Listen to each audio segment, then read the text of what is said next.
कहा जाता है यदि हमारी दृष्टि अच्छी है तो हमारे लिए सारी सृष्टि अच्छी है, जब हमारी दृष्टि अच्छी नहीं है तो सारी सृष्टि गलत है। हम सही हैं तो हमारे लिए सारी दुनिया सही है।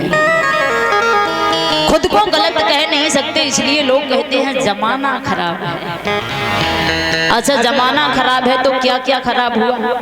जमाने में कुछ तो बदला होगा। इतना जरूर है, पहले मोटी साड़ी चलती थी, अब थोड़ी पतली साड़ी चलती है। हाँ, बदलाव इतना हो गया।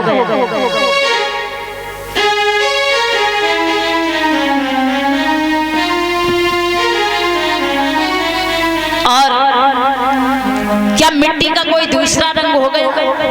जमाना बदला है तो हमें आप बताओ, क्या सूरज पश्चिम से निकलने लगा? न निकला है न निकलेगा, बस हमारी और आपकी सोच बदल गई, इसलिए हमें जमाना बदला हुआ नजर आ रहा है। जमाने में कुछ भी नहीं बदला है। बुजुर्गों से कुछ पूछो, उनके जीवन में क्या बदला? वो जैसे पहले जी रहे थे आज भी वैसे ही जी रहे हैं। नए नए लोग हैं जो भाई बहन, उनकी फैशन बदल गई तो लोग कहते हैं जमाना बदल गया।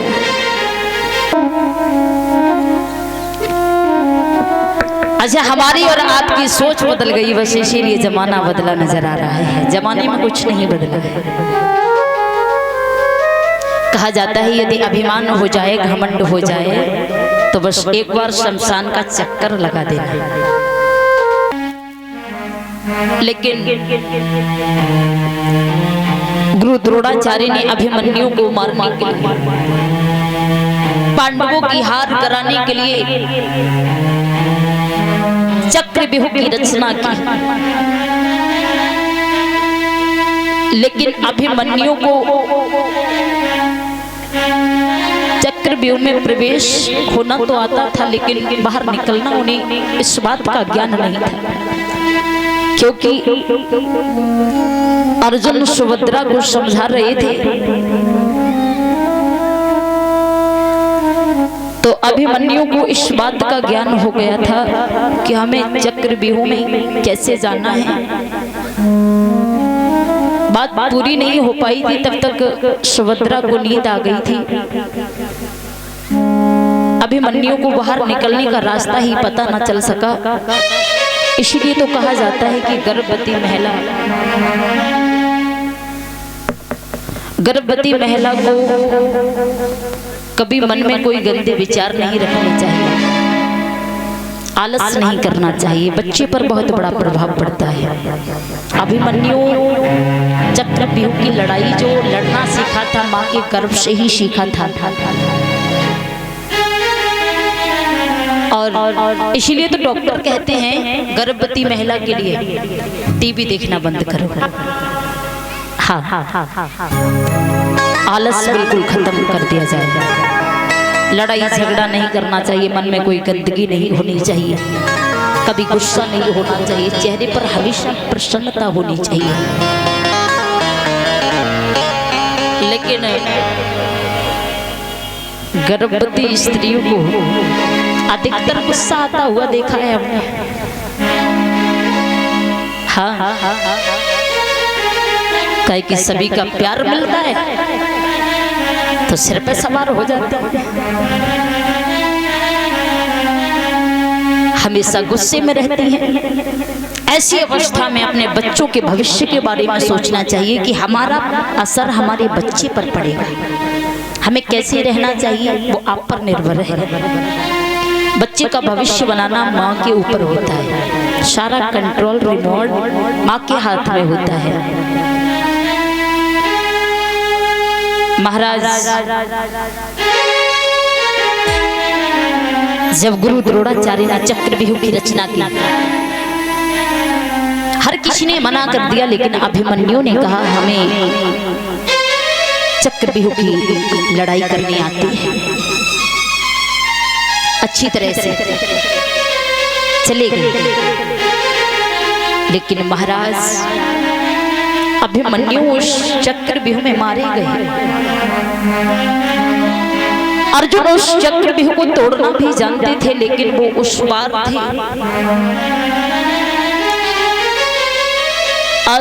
अर्जुन को जब खबर मिली कि हमारा पुत्र मारा गया तो बड़ा दुख हुआ। उन्होंने ये प्रण कर लिया कि अब हम कौरवों को छोड़ेंगे नहीं, विनाश कर देंगे। दूसरे दिन जब युद्ध छिड़ा, अर्जुन क्रोधित होकर के उस महाभारत के युद्ध में जिस समय पहुंचे हैं, उस समय कौरवों की हार हो जाती है। न जाने कितने सैनिक मारे जाते हैं उस महाभारत के युद्ध में। आज कौरवपति दुर्योधन ने जब देखा कि हमारी हार हो रही है, हम आज के युद्ध में पराजित हो गए, हमें लगता है इस महाभारत में हमारी हार हो जाएगी। गुरु द्रोणाचार्य के पास में पहुंचे हैं। भीष्म पितामह के सामने जाकर के दुर्योधन ने कहा है, लगता है कि आप कौरवों की ओर से नहीं बल्कि पांडवों की ओर से लड़ रहे हैं। आपके होते हुए भी, गुरु द्रोणाचार्य के होते हुए भी हमारी हार क्यों हो रही है? ये तय कर लिया भीष्म पितामह ने कि कल के महाभारत के युद्ध में 5 पांडव मारे जाएंगे। भगवान कृष्ण को बड़ी चिंता हो गई। द्रौपदी को साथ में लिया भगवान कृष्ण पहुंचे हैं भीष्म पितामह के शिविर में और कहा है, जाओ जाकर के उनके पैरों को छुओ, उनका आशीर्वाद लो। भगवान कृष्ण के कहने से मैया द्रौपदी शिविर में पहुंची हैं, भीष्म पितामह के चरणों को छूती हैं। भीष्म पितामह ने आशीर्वाद दिया है, सौभाग्यवती। जैसे ही ये वरदान प्राप्त हुआ, बड़ी प्रसन्न होकर के वहां से चली आती है। आज जब युद्ध प्रारंभ हुआ तो भीष्म पितामह ने मन में विचार किया कि हमने द्रौपदी को आशीर्वाद दे दिया है, क्या करना चाहिए हमें? गुरु द्रोणाचार्य बाणाधारी थे, भला उनके शस्त्र से कौन बच सकता था? उनके पास ब्रह्मास्त्र था, एक ही ब्रह्मास्त्र से 5 पांडव मारे जाते। भगवान श्री कृष्ण ने कहा है, हे युधिष्ठिर, आप तो धर्मराज युधिष्ठिर हैं, आपकी बात पर हर कोई यकीन करेगा। एक बार जाकर के आप आवाज लगा दो कि अश्वत्थामा मारा गया है। युधिष्ठिर ने कहा है कि हम कभी झूठ नहीं बोलते हैं, हम झूठ नहीं बोल सकते। भगवान कन्हैया कहने लगे हैं, यदि आप अपने भाइयों को खुद को सलामत रखना चाहते हैं, इतना तो करना पड़ेगा। तब तक अश्वत्थामा नाम का एक हाथी मारा जाता है। युधिष्ठिर से भगवान कृष्ण ने कहा है, अब तो कह दीजिए। युधिष्ठिर ने आवाज लगाई है, अश्वत्थामा मारा गया, लेकिन अंत में हाथी का शब्द जो कहा, गुरु द्रोणाचार्य ने उस शब्द को सुन ही नहीं पाया। गुरु द्रोणाचार्य को ऐसा लगा कि हमारा पुत्र मारा गया इस महाभारत के युद्ध में। गुरु द्रोणाचार्य ने किसी भी शस्त्र का प्रयोग नहीं किया, ब्रह्मास्त्र को छोड़ दिया। मन में विचार किया, अब हम क्या करेंगे इस युद्ध को लड़के, जब हमारा पुत्र ही दुनिया को छोड़ गया है। अगर पिता के सामने पुत्र की मृत्यु हो जाए तो इससे बड़ा कोई दुख नहीं होता। आज गुरु द्रोणाचार्य हर वाणों को सहते रहे। गुरु द्रोणाचार्य की मृत्यु हो जाती है। अब भीष्म पितामह ने मन में विचार किया है, कल के महाभारत के युद्ध में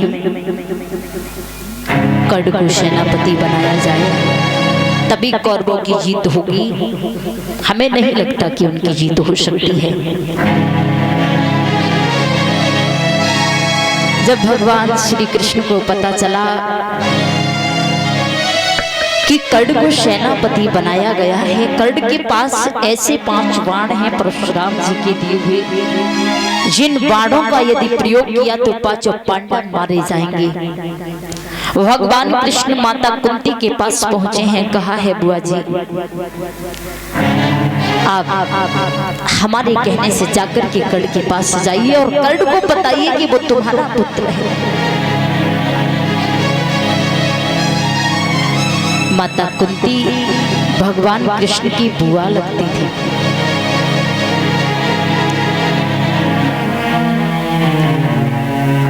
कुंती यदुवंशी राजा सूरसेन की पुत्री थी। जो नागवंशी राजा कुंती भोज ने कुंती को गोद लिया था, जिसके कारण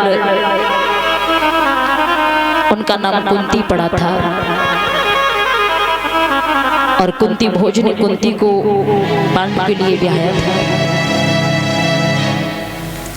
आज भगवान कृष्ण कुंती से कह रहे हैं आपको जाना होगा पांडवों की रक्षा के लिए, और आप जाकर के पांचों वाण मांग लेना जिसका हमें भय है।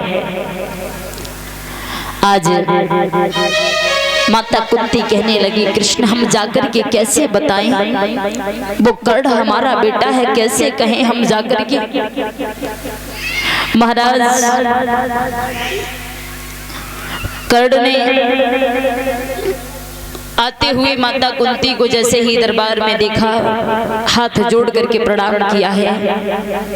कहिए राजमाता जी कैसा आना हुआ। माता कुंती कहने लगी मेरे लाल हम तुम्हारे मुख से एक बार माँ का शब्द सुनना चाहते हैं। कर्ण ने जैसे ही सुना, कर्ण आंखों में आंसू भर के कहने लगे हैं आप उस समय कहाँ थी जब समाज के लोग हमें ताने दे रहे थे, तब आप कहाँ थी। यदि एक बार भी आपने झूठ बोल दिया होता कि मैं आपका पुत्र हूँ माँ, तो समाज के लोग हमें इस तरह ताने नहीं देते मैया, हमें इस तरह ताने नहीं देते, समाज के लोग हमें चैन से जीने नहीं देते हैं। माता कुंती ने कहा है लाल क्या करें हमने तुम्हें कुमारी अवस्था में जन्म दिया था, समाज के डर की वजह से हमने तुम्हें जल में बहा दिया था।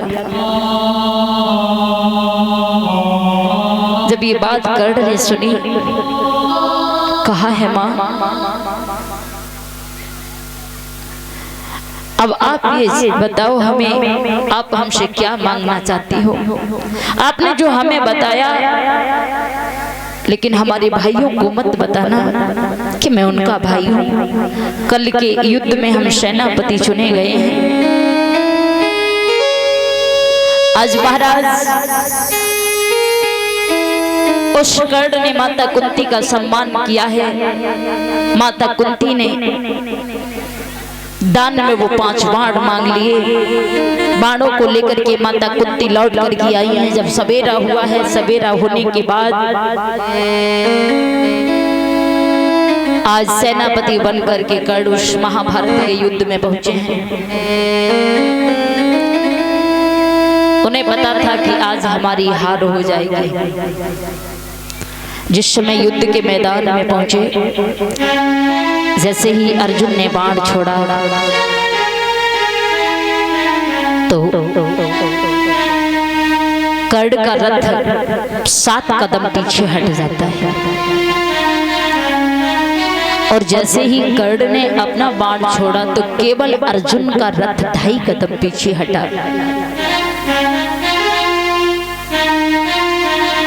अब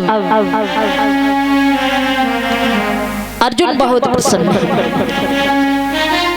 लेकिन अचानक कर्ण के रथ का पहिया जमीन में धंस जाता है।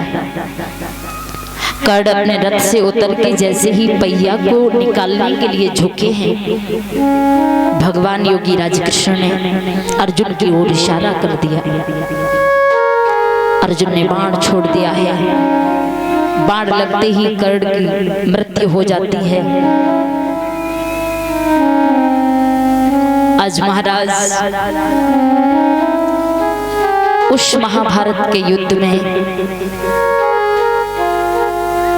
सभी कौरव मारे जाते हैं, भीष्म पितामह भी मारे जाते हैं। बाणों की सैया पर लेटे भीष्म पितामह महाभारत का युद्ध देख रहे हैं।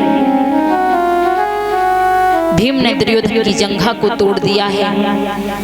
घायल अवस्था में कौरवपति दुर्योधन एक सरोवर में जाकर के छिप जाता है। इधर अर्जुन सभी का अंतिम संस्कार करने के लिए चले हैं। तो माता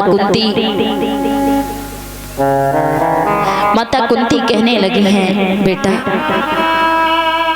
सभी का अंतिम संस्कार हो रहा है,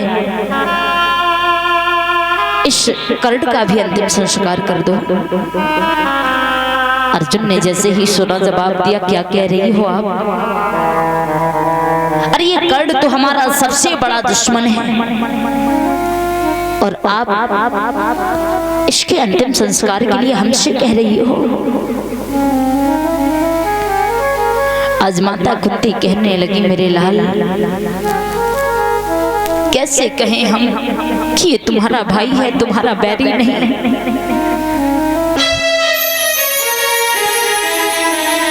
आज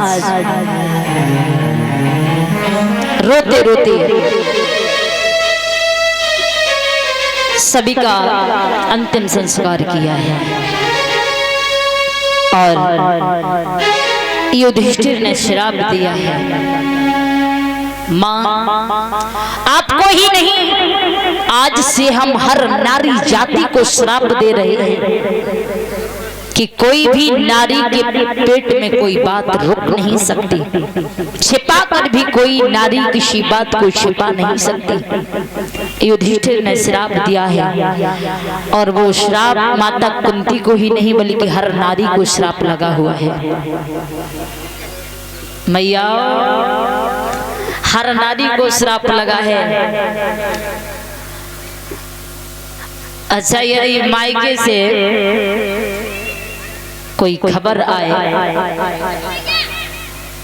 तो पति को बताते हैं और यदि पति ने कोई बात बताई और पति कहते हैं कि किसी से कहना नहीं, खूब रोकने की कोशिश करें, फोन लगाया मम्मी से कह ही दिया, मना करने पर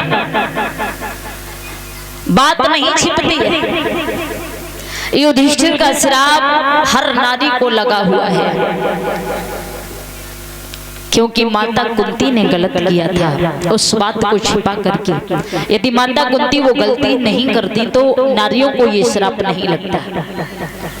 हमारे भाई कोई बात अगर छिपाना चाहे तो वो छिपा सकते हैं, लेकिन नारी कभी नहीं छिपा सकती।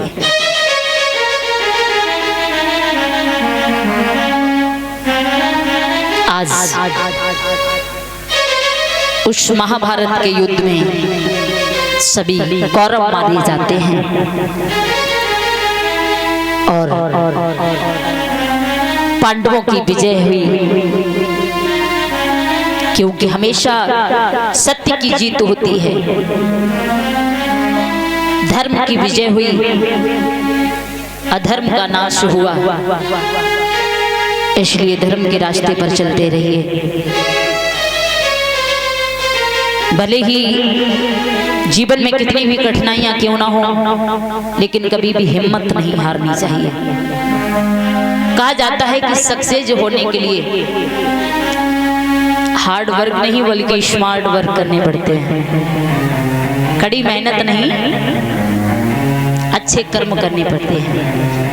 सफलता पाने के लिए, सक्सेस होने के लिए हार्ड वर्क नहीं स्मार्ट वर्क करने पड़ते हैं। इसलिए अच्छे कर्म करो।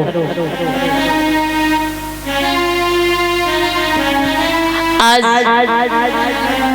धर्म की विजय हुई और भगवान ने अपने सारथी अर्जुन की रक्षा की। भगवान हमेशा उसी का साथ देते हैं जो सच्चाई के रास्ते पर चलता है। यदि संस्कार सीखना है तो पिता से सीखिए, क्योंकि बाकी चालाकी चतुराई तो दुनिया के लोग हमें सिखा ही देंगे, क्योंकि दुनिया के लोग चतुराई चालाकी ही तो करते हैं। भाई भाई का जब बंटवारा होता है तो बड़ा भाई चाहता है कि जो भी माँ बाप का धन है सारा हम ही को हो जाए।